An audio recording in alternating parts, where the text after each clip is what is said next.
Hi, everyone. Welcome back to 3 News Now. Today is Thursday, April 30th. I'm Stephanie Haney. Thank you for choosing to be here for your top stories from WKYC.com and our WKYC app. We start off with breaking news this afternoon. Hall of Famer and former Tribe second baseman Roberto Alomar has been fired by Major League Baseball over sexual misconduct.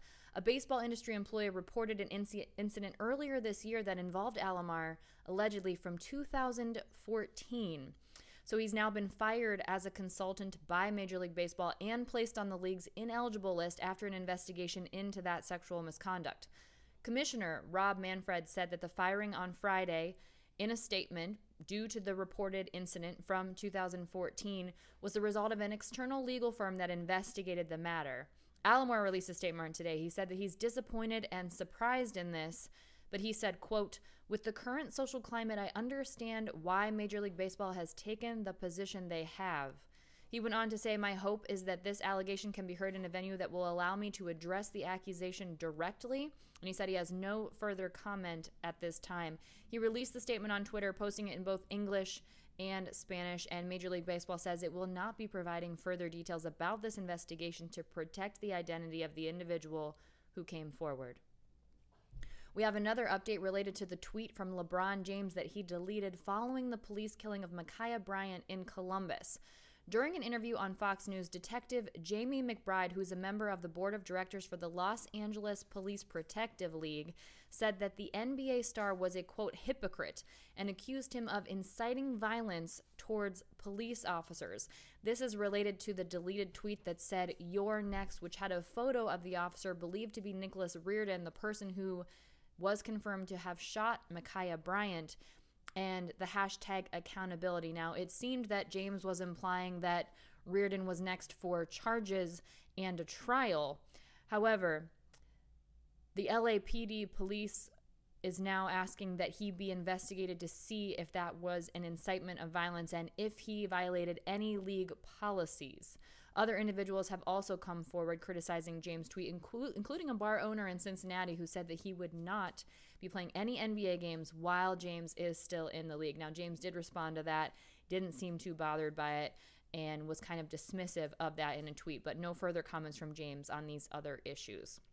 Now let's talk about the latest COVID-19 numbers here in the nation, as well as across the world and here in Ohio. Globally, these numbers come from Johns Hopkins University. The total number of cases now at 150,751,023. The total number of deaths now at 3,170,271. Here in the U.S., the total number of cases are now at 32,306,988. The total number of deaths now at 575,434. Now, we've been tracking the percentage of these cases as it compares globally, and we've seen a big decrease today in the percentage of cases, down to 21.4%. That's down 1.1 percentage point. We've been seeing that drop by a tenth of a percentage point over the past days. And the U.S. now has 18.2% of the COVID-19 deaths. That's down by a tenth of a percentage point, which is in line with what we've been seeing. The latest numbers are in from the Ohio Department of Health. We've seen 1,541 new cases of COVID-19 in the last day. That's down from yesterday. And we do have updated data from the Ohio Department of Health on the number of deaths related to COVID-19. That number is now at 19,284. Now, that's 96 more than were reported on Tuesday. Now, keep in mind, this data is coming from confirmed death certificates, so the rate at which this data comes in will vary and these numbers will go up and down, but the date of the death is reported, and you can find that on coronavirus.ohio.gov. In the last day, we've seen 128 new hospitalizations related to COVID. That's up by one since yesterday. And right now there are 1,178 people being treated in the hospital, which is down from yesterday. Of those people, 319 are being treated in the intensive care unit, and we've seen 21 new ICU admissions in the last 24 hours. Let's take a look at the COVID-19 vaccination picture. Here in Ohio, more than 32% of Ohioans have completed COVID-19 vaccinations. That's close to 3.8 million people, and more than 70,000 people being put in that category in the last day. Just over 40% have now started their COVID-19 vaccinations. That's about 4.7 million people, and almost 26,000 have started in the last day. Now, that's a pretty low number from what we've been seeing over the past several weeks for a weekday. That's more in line with what we've been seeing on a weekend, which is in line with what we've been seeing about there being a tapering off in the number of people getting those COVID vaccinations. Now, let's switch gears entirely. Let's talk about the big thing here in Cleveland this week. Kicked off yesterday, the 2021 NFL Draft in the first round with the number 26 pick. The Browns took cornerback Greg Newsome, and they are getting praised for that. Many different entities are saying that they did a great job doing it. We have a wrap-up of that from our 3 News sports analyst, Ben Axelrod.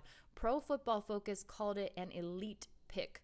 This is what they had to say. The Browns are one of the NFL's smartest teams. That's nice to hear. And they attacked one of the most valuable positions in the game here. Newsome is also a very good prospect, representing incredible value here at number 26. He was battle-tested on a small sample of snaps in 2020, facing 34 targets through his first 4 games. He held his own, allowing just 93 yards and 5 first downs while making 8 plays on the ball. All of that sounds very good. NFL.com's Chad Reuter gave the pick the grade of an A, and he says you can't have enough cornerbacks. He said Newsome should have been picked much earlier, so the Browns found excellent value picking him at number 26. He's got the size, the strength, and the speed to match up against any NFL receiver. He can play the ball very well, fighting through the catch or making the interception with the opportunity arises. And Yahoo Sports' Eric Edholm gave it an A-. He says this is a coup for the Browns, nabbing a player whom many believed would have been gone before now. They called him a bulldog-caliber competitor and a tremendous athlete, and the secondary could be really strong now with Denzel Ward, Newsome, Grant Delpit, and Greedy Williams, all young and highly talented. He says, want to stop the Bills and Chiefs? Beef up that secondary. Now, that's in line with what we're seeing of social media reaction to the Browns picking Greg Newsome. Of course, the current players weighed in. Greedy Wilson, Mac Wilson, Denzel Ward all said welcome to the Browns. National insider for NFL Network and NFL.com, Ian Rappaport, said that the Browns took the best player available, getting Newsome from Northwestern, and everyone was cheering that choice. Another person said that picking Newsome there means they're not building a team to try and beat Lamar and Baltimore, talking about the Ravens. They're building a team to beat Mahomes and Kansas City, which is something as a Browns fan that I love to hear because, as you know, Kansas City has been to the last 2 Super Bowls. Now, they lost out to the Tampa Bay Buccaneers, but they won the year before that. So to hear that the Browns sound like they're building a team to compete with Kansas City is music to my ears. And if you were downtown last night, or if you weren't downtown last night, Cleveland really looked absolutely beautiful. There was lots of comments about how the stage looked so incredible. I had the opportunity to be down at the NFL Draft Experience at First Energy Stadium, right outside of First Energy Stadium at North Coast Harbor, where everything was happening, and it was great to see. That stage is absolutely beautiful, and the skyline, beautiful last night too, when you could see it. Now, we did have it overcast for quite some time, and there were points in the night where it was tough to see Terminal Tower, but when you could see it, Terminal Tower was lit up for every single team. It was lit up in their colors when they were on the clock. Their helmet, their logo was projected onto Terminal Tower. It was a beautiful sight to see and lots of good energy downtown. It was a welcome change, definitely. And that continues today and tomorrow. We've got round 2 and 3 picks coming up today. The Browns have another pick in round 2. They've got 2 picks in round 3. Overall, those are the 59th, the 89th, and the 91st picks. So, again, our 3 News sports analyst, Ben Axelrod, is taking a look at who some of the players might be that the Browns could be targeting. Carlos Basham Jr., defensive lineman from Wake Forest, is a possibility. The defensive line does stand out for a need for some depth, though Basham is 6'5" and 285 pounds. He's got the size to play inside, and he's explosive and athletic. That's according to our Ben Axelrod. Another person, Rondale Moore, wide receiver from Purdue. The wide receiving core could add a little bit of downfield speed. He's a dynamic receiver in this year's draft, and he can provide a little dimension to Kevin Stefanski's offense. Another person, Baron Browning, linebacker out of Ohio State. Wouldn't it be great to get a local guy here on the Cleveland Browns? The Browns have an analytically driven front office, so the linebacker position is not necessarily a place they've been placing a premium, but day 2 is kind of an opportunity for them to maybe take some swings. This is a former 5-star prospect, and he's one of the draft's most athletic prospects and possesses experience playing multiple linebacker positions. We'll see what happens in those rounds coming up today and through the weekend. Remember, the Browns have a total of 9 picks, including that first round pick, but as we've heard from 3 News sports analyst Jim Donovan, we talked about this on my 3 Things to Know with Stephanie Haney podcast this week, the Browns might not use all of those picks because they just don't need 9 players. So it'll be interesting to see if there's any maneuvering that takes place, because those multiple picks in round 3, also multiple picks in round 4, can look very desirable to other teams, and might be something the Browns look forward if they want to maybe grab some extra picks for next year.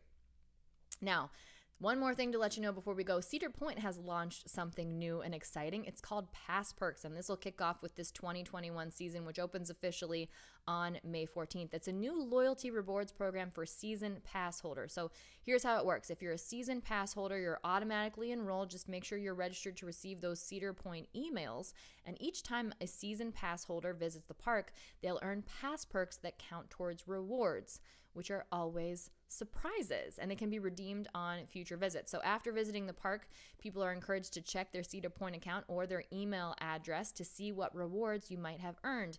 And a Cedar Point spokesperson has told us that you might also get a message that visiting the park on certain days you can get double pass perks and things like that. So pay attention, check your email, and just as an example, some of those rewards might include a free Bring a Friend ticket, free treats, free discounts, additional discounts to services throughout the park, and a free Cedar Point VIP experience. More details to come on what that might look like as this unfolds. That's it for your 3 News Now update today for Friday, April 30th. I'll see you next up on What's New with your trending stories in the Clicking in Cleveland segment. I'll see you back here on Monday with more 3 News Now. And in the meantime, for all of your draft coverage, you're going to want to stay glued to WKYC.com/draft. That's your ultimate draft headquarters. We'll be covering it today through tomorrow and giving you all that up-to-the-minute analysis as everything goes down. Everyone, enjoy your weekend. Stay safe. Be well. I'm Stephanie Haney.